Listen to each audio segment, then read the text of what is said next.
एक तरफ बीजिंग में एनएसए अजीत डोभाल, प्रधानमंत्री नरेंद्र मोदी का अहम संदेश, और दूसरी तरफ मॉस्को में विदेश मंत्री एस जयशंकर।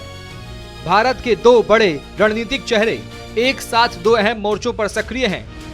बीजिंग में चीन के साथ सीमा विवाद पर हल निकालने का मोर्चा अजीत डोभाल ने संभाल रखा है, तो वहीं मॉस्को में रूस के साथ रणनीतिक और आर्थिक रिश्तों पर मंथन करने के लिए जयशंकर पहुंचे हुए हैं। खास बात यह है कि ये कूटनीतिक सक्रियता ऐसे वक्त हो रही है जब भारत में 12 और 13 सितंबर को होने वाले ब्रिक्स शिखर सम्मेलन पर पूरी दुनिया की नजर है।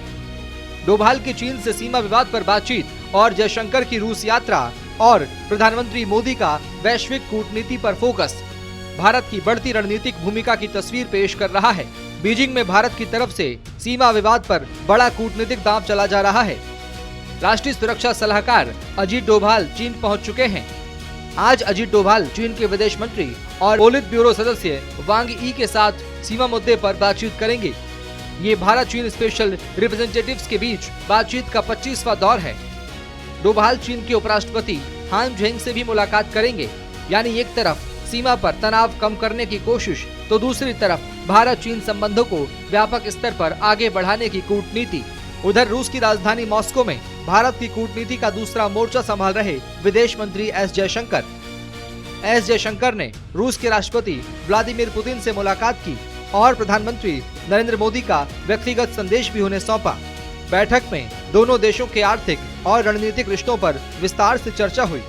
व्यापार, ऊर्जा, उर्वरक, परमाणु ऊर्जा और हाईटेक सेक्टर कई अहम क्षेत्रों में सहयोग बढ़ाने पर बात हुई, जिसके बाद पुतिन ने कहा कि रूस और भारत के बीच बेहतर संबंध है।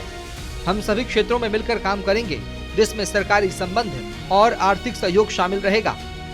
भारत और रूस के बीच व्यापारिक कारोबार में वृद्धि हुई है, जिसका श्रेय प्रधानमंत्री नरेंद्र मोदी को जाता है।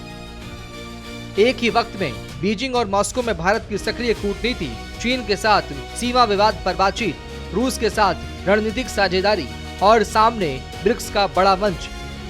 भारत की विदेश नीति अब किसी एक खेमे तक सीमित नहीं है। अमेरिका और पश्चिम के साथ रिश्ते और ग्लोबल स्तर पर भारत की आवाज को मजबूत करने की कोशिश भी है।